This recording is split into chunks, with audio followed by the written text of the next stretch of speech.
Assalamualaikum warahmatullahi wabarakatuh. Sahabat RM dimanapun berada, sore ini kita menjatuh durian ya, atau mencari durian yang jatuh di sekitar pohonnya. Oke, mari kita jalan-jalan. Nah, tuh, Masya Allah ya, kita lihat rambutannya. Ini rambutannya varietas Rabi'ah ya. Rabi'ah ini ciri khasnya itu adalah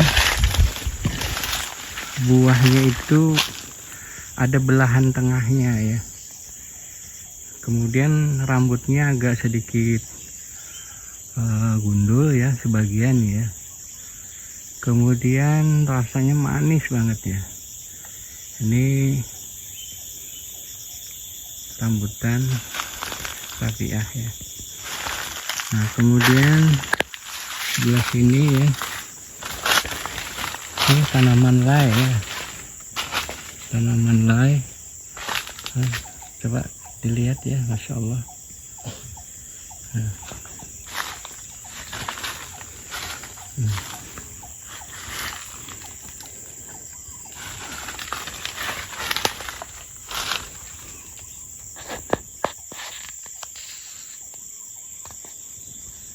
Lebat sekali ya laynya ya.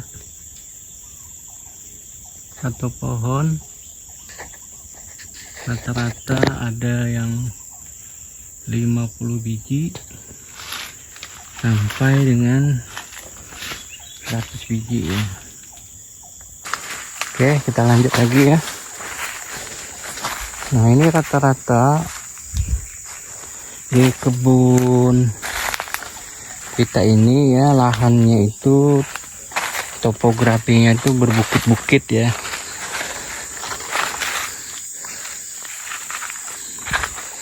Jadi pohon lainnya itu rendah-rendah sekali ya.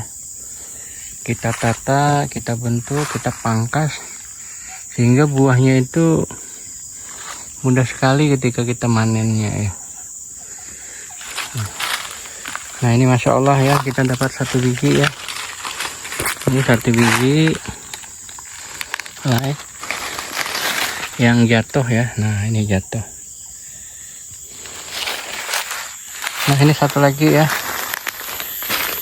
Masya Allah, 2 biji ya. Ini baru jatuh ya, baru jatuh.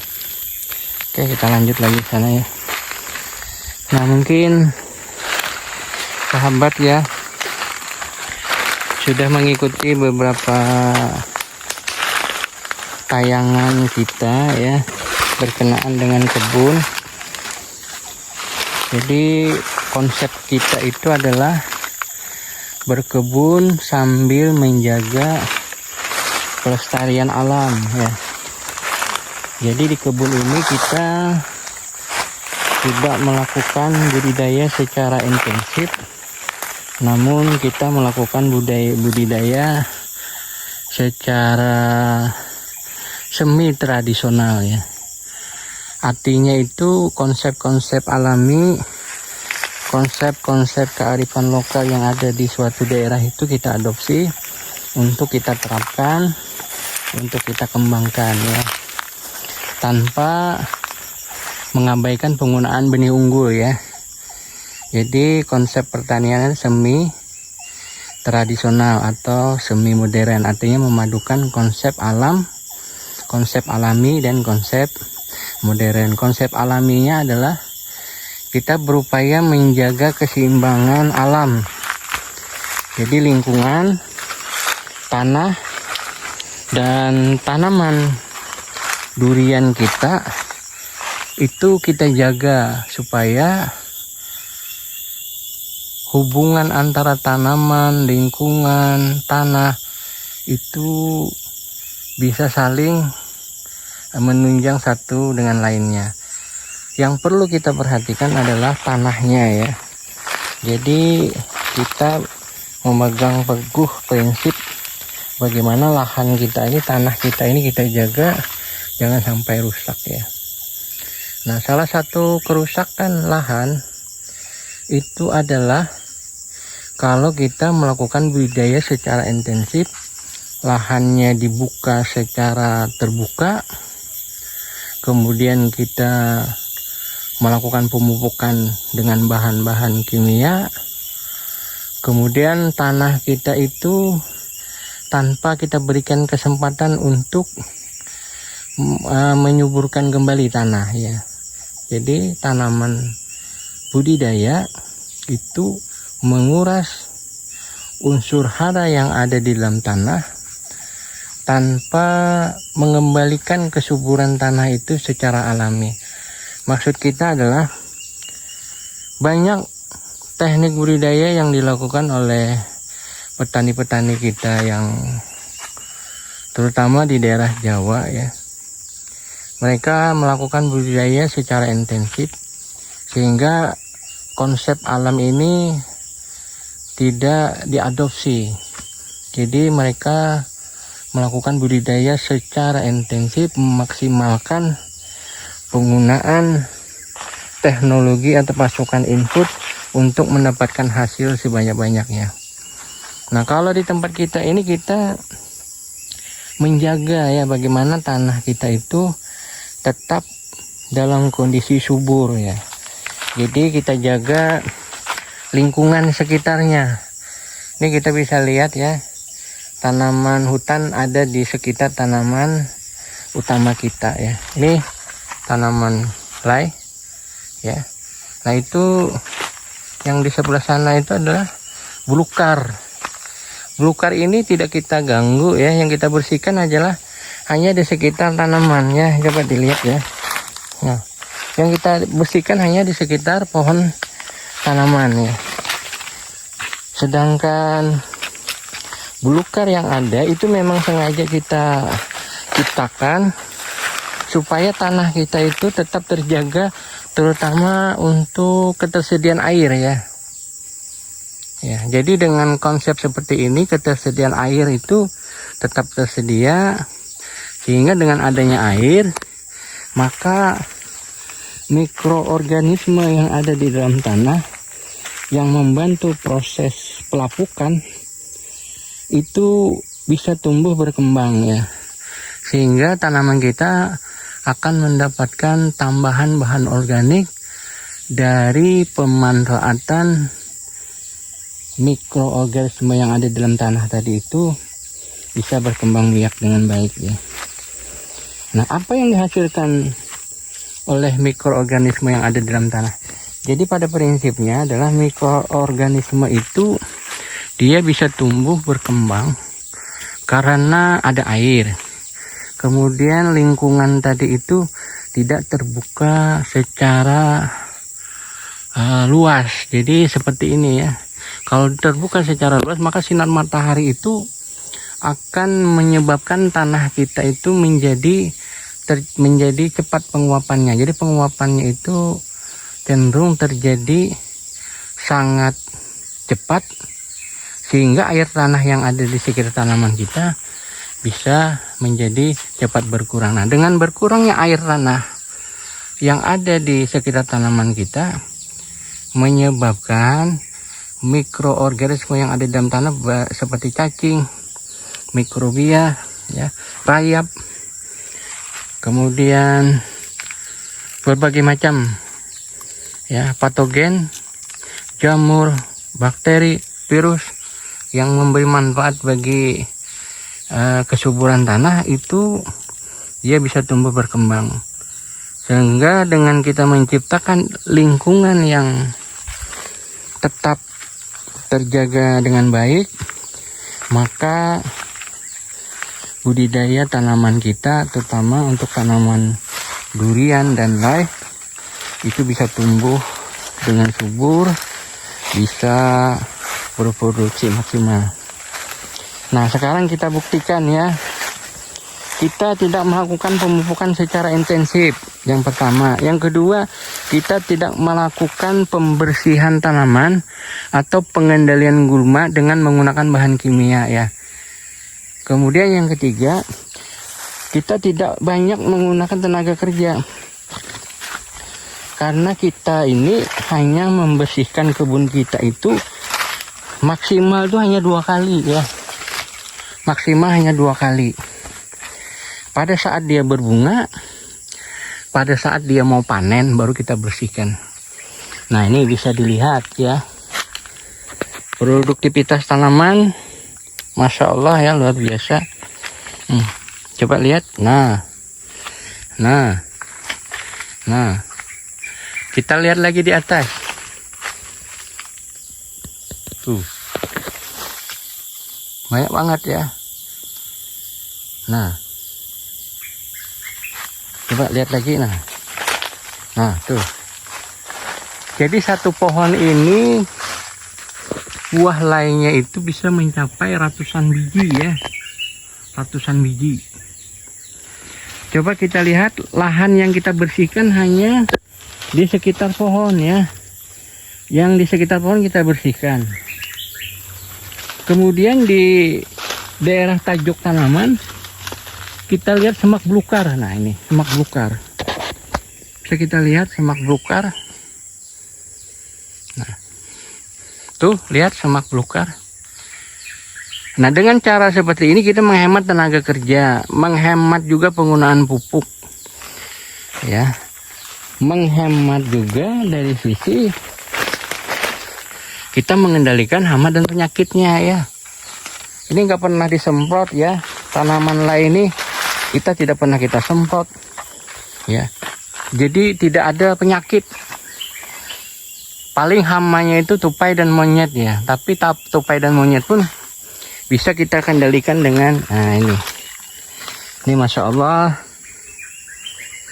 kita menggunakan boneka ya, yang kita modifikasi sehingga monyet dan tupai itu serangannya menjadi berkurang karena dia melihat seperti seorang manusia ya, jadi dia lari duluan. Nah, ini konsep-konsep alam yang kita terapkan di kebun ini. Ini betul-betul kearifan lokal yang ada di daerah kami ya. Jadi kami ingin menyajikan bahwasanya budidaya tanaman itu tidak mesti harus mengadopsi teknologi ya. Kemudian budidaya yang menguras atau budidaya yang memanfaatkan pasokan-pasokan input untuk produktivitas tanamannya. Nah, ini kalau saya hitung ya, buahnya ini ratusan biji ya. Nah, ini kalau musimnya bagus, setahun 2 kali berbuah. Setahun 2 kali berbuah. Kalau musimnya bagus ya.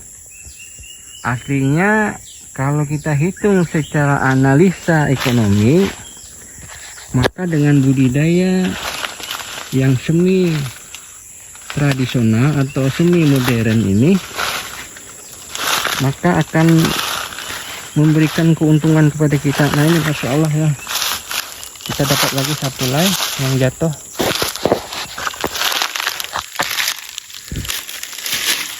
Nah, ini bukti jatuh itu kalau tangkainya seperti ini ya.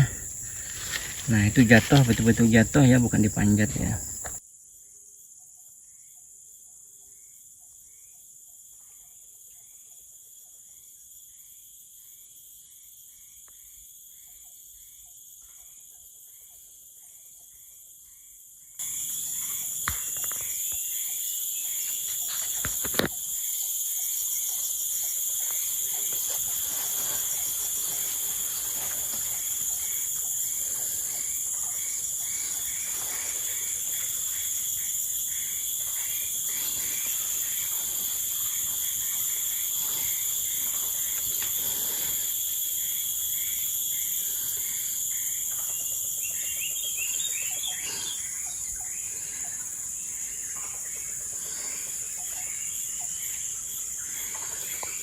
Alhamdulillah ya, Masya Allah ya. Ini pohon lei mahakam, buahnya sangat banyak ya, produktivitasnya sangat tinggi. Jadi satu pohon ini bisa mencapai 100 biji ya. Jadi kalau 100 biji kita kalkulasikan satu bijinya itu 50.000 lah ya, 50.000 rata-rata ya. Kita kalkulasikan dengan 100 biji, maka satu pohon ini nilainya sekitar 5 juta ya, 5 juta ya. Jadi kalau satu pohon itu 5 juta, kita punya lahan 1 hektar itu kan 100 pohon. Nah, nggak usah 100 pohon, 50 pohon saja yang berbuah. Kita anggap satu pohon tadi 100, maka hasilnya satu pohon 5 juta. Kita kalkulasikan dengan 50 pohon, maka keuntungan yang kita dapatkan sekitar 250 juta kurang lebih ya, yang lebih ya. Ya nggak usah lah 250 juta, 100 juta aja lah sudah, masya Allah ya. Nah 100 juta itu 1 hektar. Sekarang kita bagi selama 12 bulan ya. Ya, kita bagi selama kurang lebih 12 bulan, umpamanya satu musim itu 1 tahun sekali. Maka kita punya gaji sekitar kurang lebih sekitar 8 juta lah ya. Nah, berarti usaha budidaya tanaman lay atau durian ini menguntungkan. Kita tidak perlu repot-repot ya, harus membersihkan setiap saat, setiap waktu. Jadi cukup kita melakukan pembersihan lahan ini setahun sekali atau setahun 2 kali lah, pada saat berbunga dan pada saat dia berbuah. Itu saja yang kita bersihkan. Selebihnya ya kita biarkan. Kita biarkan saja. Biarkan saja alam yang membuat tanaman ini bisa tumbuh, bisa berbunga, bisa menghasilkan buah-buah ya. Ayo petani-petani muda, daripada kalian kerja sama orang yang punya lahan 1 hektar atau 2 hektar, ayo buka lahan, tanam tanaman durian atau lay atau tanaman buah-buahan yang sudah unggul bersertifikat, atau tanaman-tanaman varietas lokal yang sudah dilepas menjadi varietas unggul. Kita tanam di tempat kita, nggak usah banyak-banyak, 2 hektar saja. Maka insya Allah lahan 2 hektar, populasi tanaman 200 pohon, maka kita akan mendapatkan keuntungan di dalam berusaha tani tadi itu ya. Nah, ini mungkin kita sampaikan dengan harapan, dengan tujuan, mudah-mudahan ada petani-petani muda yang mau bergerak, yang mau melakukan usaha budidaya tanaman buah-buahan, khususnya tanaman durian dan tanaman lay ya. Keuntungan itu insya Allah pasti akan kita dapatkan, asalkan kita istiqomah, kita tekun, kita terus belajar ya, terus belajar, membuka wawasan pengetahuan kita dengan hal-hal yang baru ya. Saatnya konsep pertanian itu tidak mesti intensif ya. Mungkin kita bisa beralih ke tradisional. Kalau tradisional itu yang jelas biaya produksi itu bisa kita tekan seminimal mungkin. Harapannya nanti pada saat panen kita bisa mendapatkan keuntungan semaksimal mungkin. Di dalam kita berusaha tani bukan popularitas yang kita tuju, tapi yang kita tuju itu adalah hasil bagaimana budidaya ini bisa memberikan pendapatan yang tinggi sehingga kesejahteraan kita itu bisa meningkat ya. Mudah-mudahan dengan sedikit cerita ini ya bisa bermanfaat bagi petani-petani muda, khususnya yang ada di pedesaan ya. Mudah-mudahan bisa menjadi alternatif pilihan budidaya tanaman khususnya tanaman buah-buahan ya. Mudah-mudahan bisa memberi manfaat apa yang disampaikan ini. Kalau ada kekurangannya, hilap salah, mohon dimaafkan. Selamat bekerja, selamat beraktivitas. Mudah-mudahan kita semua diberikan oleh Allah kesehatan, sehat zahir dan batin. Kemudian kita dijauhkan dari segala bala dan musibah. Kemudian kita senantiasa diberikan oleh Allah kebahagiaan hidup di dunia hingga di akhirat. Demikian yang bisa disampaikan, mohon maaf. Kita akhiri sahabat. Wabillahi taufiq wal hidayah. Wassalamualaikum warahmatullahi wabarakatuh.